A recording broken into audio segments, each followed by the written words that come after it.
C'est toujours avec un grand plaisir que je vous retrouve sur ce plateau, chers amis de El Jazeera TV. Bonsoir.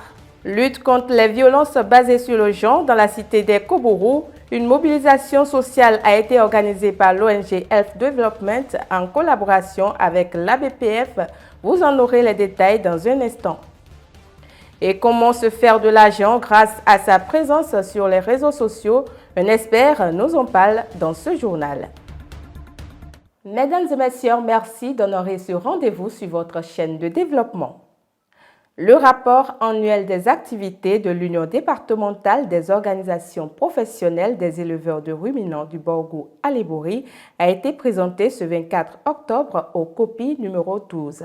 C'était au cours d'un atelier qui a réuni les membres du comité de pilotage de l'Association nationale des organisations professionnelles d'éleveurs de ruminants ANOPER. Voici le point de cet atelier. Ici, lorsqu'on prend le copain de Kalalé, l'année passée, ils ont versé 800 000. Cette année, ils n'ont pas encore réagi. Prévue pour se tenir les 24 et 25 octobre 2024, la 12e session du comité de pilotage de l'ANOPER COPI 12 a été effective. Elle a réuni les membres du dit comité autour du point des activités de l'Union départementale des organisations professionnelles des éleveurs de ruminants du Borgou à Libouri. Au niveau de l'ANOPER, nous avons instauré quand même des genres de séances de réédition de comptes. Et c'est un volet sur lequel nous pilotons notre document d'orientation stratégique. Et à la fin de chaque exercice, nous racontons les différents démembrements qui sont les UDOPER pour s'enquérir du niveau de mise en œuvre de leurs activités et aussi faire ressortir le degré de mobilisation des ressources ainsi que les difficultés qui ont été rencontrées, voire les solutions qui ont été proposées en vue de savoir le niveau de mise en œuvre de notre document d'orientation stratégique pour disposition à prendre. Du point minutieusement fait par le coordonnateur de l'UDOPER Borgou à Libouri, on retient essentiellement que l'instance faîtière des éleveurs du dit département a majoritairement exécuté les activités prévues au titre de l'année 2024, notamment des activités allant dans le cadre de la promotion de l'approche genre. Pour l'année qui s'écoule déjà, 2024, nous avons mené beaucoup d'activités. Et au nombre de ces activités, nous avons fait les services aux membres et nous avons réalisé des infrastructures. Nous avons aussi eu un penchant pour le genre. L'initiative s'appelle l'école de Montmarie. L'école de Montmarie consiste à constituer des classes mixtes, hommes-femmes.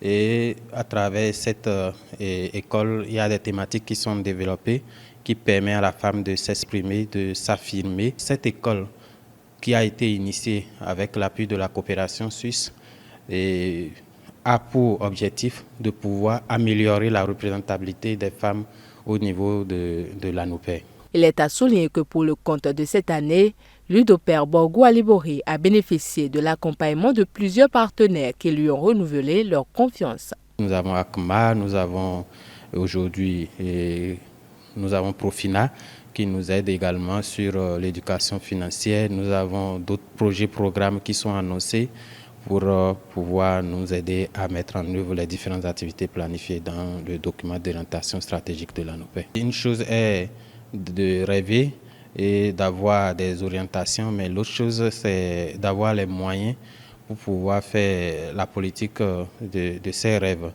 Donc aujourd'hui, avec ces partenaires à nos côtés, nous sommes très fiers parce que nous sommes en train de mettre ces activités en œuvre sans difficulté financière et nous sommes en train de voir l'amélioration que ça apporte aux côtés de nos membres. Bien apprécié par les participants au COPI 12, le rapport a été amélioré et des recommandations ont été faites pour de meilleurs impacts sur le terrain. Le coordonnateur Borgou à Libouri nous a fait un point exhaustif de tout ce qui a été fait, des moyens qu'ils ont mis en œuvre et des résultats obtenus.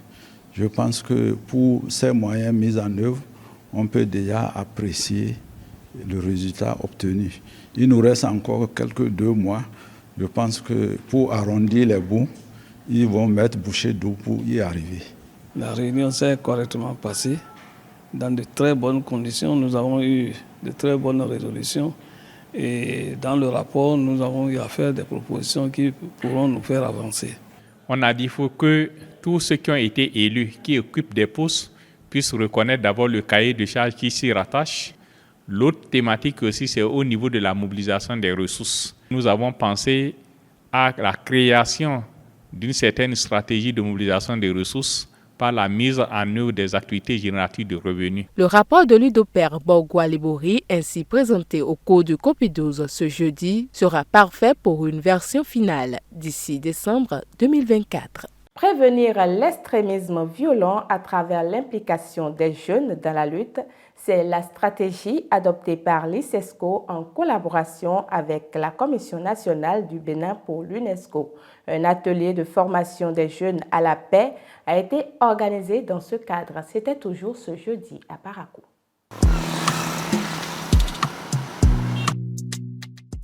Renforcer le rôle des jeunes dans la paix par la lutte contre l'extrémisme violent, c'est le thème de l'atelier de formation qui a réuni ce jeudi 24 octobre 2024 à Parakou des participants venus des différentes localités du Bénin et de la sous-région. Et dans cette lutte contre l'extrémisme violent, impliquer les jeunes est une initiative saluée. En raison de sa vulnérabilité, cette couche constitue l'une des cibles privilégiées sur lesquels s'appuient les extrémistes pour le recrutement et le renforcement de leurs effectifs. Le pari ne peut donc être gagné qu'à travers l'implication de ces jeunes en qualité de partenaires essentiels du processus afin de renforcer la résilience des communautés. À moyen et à long terme, l'organisation de cet atelier répond à un double impératif. Renforcer le rôle des jeunes dans la paix et lutter contre l'extrémisme violent. Chers jeunes, ce double impératif vous assigne aussi deux rôles. Vous devez devenir des ambassadeurs de paix dans vos communes. En outre, vous avez l'obligation d'amener vos pairs à lutter contre l'extrémisme, car, pour reprendre les mots du premier président ivoirien, Félix Houphouët-Boigny, je cite, « La paix n'est pas un vain mot, c'est un comportement ». Planifié sur 2 jours, les jeudis 24 et vendredi 25 octobre 2024, ces séances ont été initiées par l'Organisation du monde islamique pour l'éducation, les sciences et la culture ICESCO, en collaboration avec la Commission nationale du Bénin pour l'UNESCO ICESCO, sous la coupole du ministère des Enseignements maternels et primaires. Pour l'ICESCO, la proclamation de 2024 comme année de la jeunesse, le programme de formation des jeunes en entrepreneuriat à travers les sciences, le programme des jeunes leaders du climat, le projet de lutte contre la COVID-19 par l'appui à l'entrepreneuriat des jeunes et des femmes qui a été exécuté dans 10 pays africains. Les diverses formations qui se tiennent sont des outils qui permettent de renforcer les capacités de notre jeunes afin d'en faire les premiers acteurs de la résilience et de la lutte contre l'extrémisme violent. Face à la situation sécuritaire actuelle, cette formation vient à point nommé. Malheureusement, notre continent est devenu le foyer d'actes rocambolesques, perpétrés à répétition par des réseaux divers, à la solde des auteurs de l'extrémisme violent.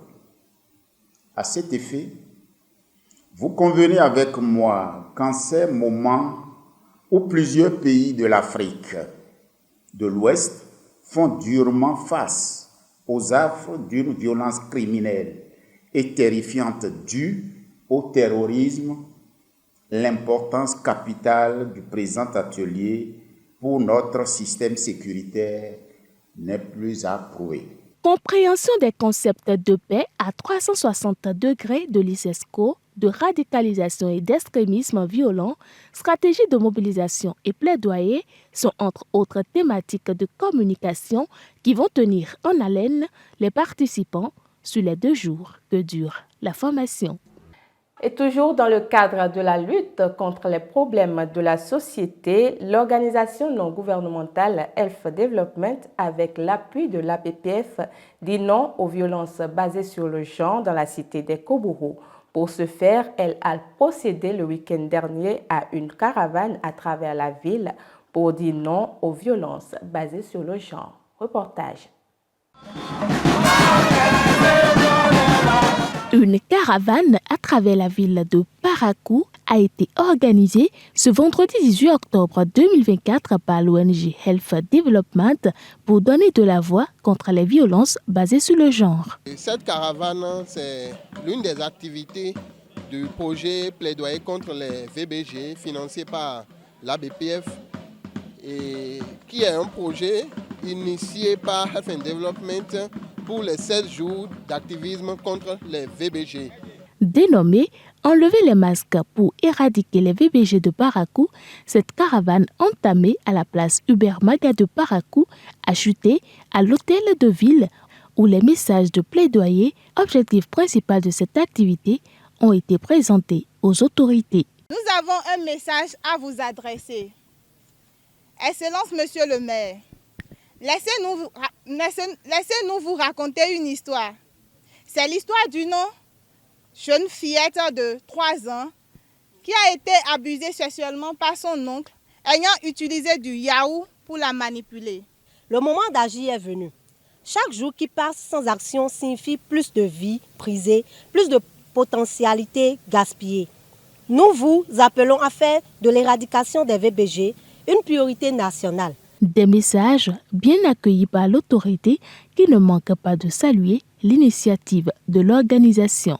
À travers les discours que j'ai lus, les histoires racontées, si cela s'avérait vrai, c'est vraiment une grande désolation. Pour ce faire, c'est le lieu et le moment de remercier Health Development ONG qui a su prendre cette cause, ce problème à bras le corps pour que vous les femmes, vous nos enfants, nos filles, nos sœurs, victimes de cette violence-là, puissent avoir un écho auprès des autorités pour que cela puisse être intégré dans nos plans d'activité pour un financement en vue d'accompagner les OSC pour l'éradication de ce fléau. Se ralliant à la cause commune, finir avec les VBG, des associations partenaires ont accompagné l'événement. Notre vision, notre opinion aujourd'hui est de lever nos masques pour éradiquer ce fléau, pour permettre à nos jeunes filles, pour permettre aux hommes et aussi valoriser le droit du genre. C'est ce qui nous motive pour notre organisation à nous rejoindre, à joindre la cause de Health Development pour que nos voix puissent porter très très haut. Nous devons tous lutter contre la stigmatisation, les violences basées sur le genre, un peu de tout. Depuis quelques années, la communauté internationale a initié la campagne 16 jours d'activisme contre les VBG pour une lutte plus globale. Elle est comprise entre la période du 25 novembre au 15 décembre de chaque année. Mesdames et messieurs, il est bien possible aujourd'hui de vivre de sa présence en ligne sur les réseaux sociaux. Gagner de l'argent à travers les différentes plateformes qui existent est bien faisable, mais il faut savoir s'y prendre. Comment arriver à rentabiliser grâce à ces comptes en ligne? Un expert nous en parle au micro de Rosalie Tiala et Rodrigue Olympio.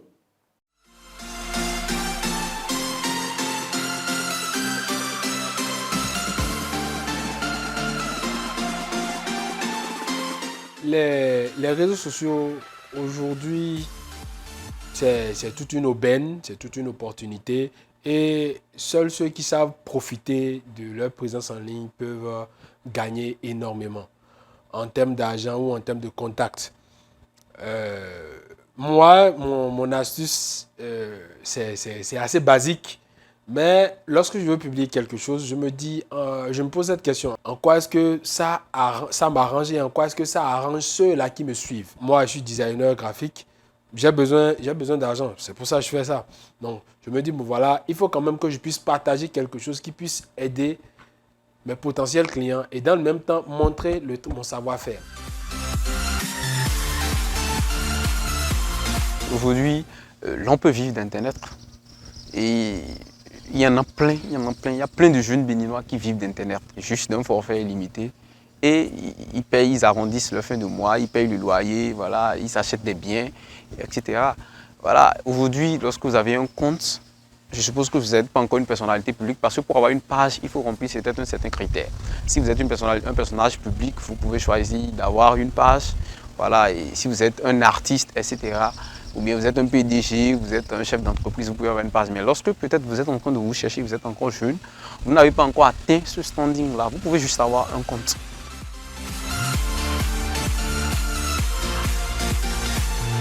Lorsque j'ai une communauté, lorsque j'ai quelque chose derrière et qu'une entreprise a besoin de mes services, par exemple, c'est déjà une monétisation. L'entreprise me paye pour que je puisse relayer l'information, pour que je puisse partager avec ma communauté, voilà, les atouts de l'entreprise.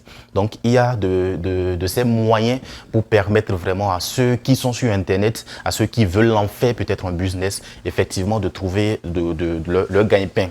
L'autre chose également, c'est comme je le dis, c'est si j'ai réellement des produits à proposer, d'accord, des produits dont une société ou dont une communauté a besoin, voilà, je m'érige vraiment en tête de liste. En fait, l'avantage avec Internet, c'est que je suppose que j'ai une boutique physique, par exemple, la boutique est située, je ne sais pas, si je suppose qu'on est ici à Parakou, la boutique est à Banikone, d'accord?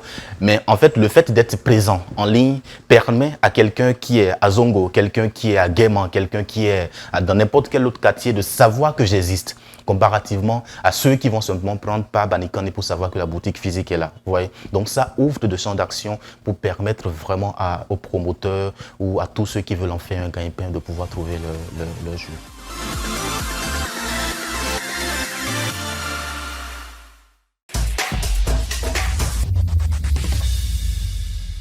On découvre à présent les informations hors du Bénin avec Naki Manouanti.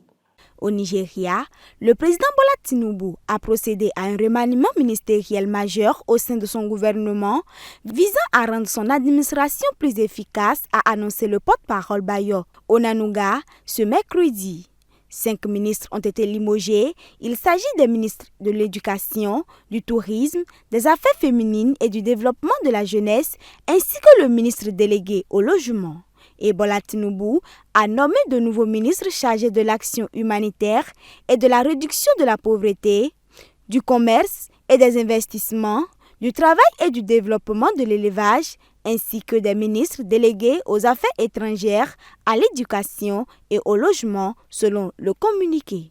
Triste nouvelle dans ce point de l'actualité, décès de Hama Amadou, l'ex-premier ministre du Niger et ancien président de l'Assemblée nationale de 2011 à 2014. Opposant au régime du président Mohamed Bazoum, il est décédé ce mercredi 23 octobre 2024 à l'hôpital général de référence de Niamey à l'âge de 114 ans.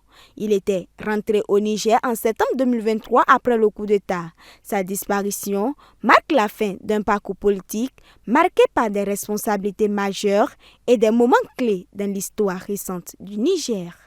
Autre nouvelle toujours ce mercredi, le président de la RDC, Félix Tshisekedi, a révélé son intention de procéder à une révision de la Constitution lors d'une allocution prononcée à Kisangani, dans le nord-est du pays. Selon le président de la République démocratique du Congo, plusieurs articles de la loi fondamentale de 2006 méritent d'être modifiés, ceux relatifs à l'organisation des scrutins, à la nomination des gouverneurs, y compris ceux qui limitent à 2 les mandats du chef de l'État. Félix Tshisekedi juge le texte obsolète et conçu pour faire la part belle aux belligérants du conflit congolais. Le président congolais veut lancer rapidement cette révision. Il a annoncé la mise en place d'un processus de rédaction d'une nouvelle constitution en 2025, accompagné de la création d'une commission chargée de la révision de l'actuelle loi fondamentale. Pour finir, du 22 au 24 octobre s'est tenu à Kazan, capitale de la République du Tartarstan, membre de la Fédération de Russie, un sommet des BRICS. Ce sommet présenté comme l'événement diplomatique le plus important jamais organisé en Russie par les autorités a accueilli jusqu'à ce jeudi 36 pays du Sud global, dont 24 sont représentés au niveau de leur chef d'État et les représentants de 6 organisations internationales, dont le secrétaire général de l'ONU, Antonio Guterres.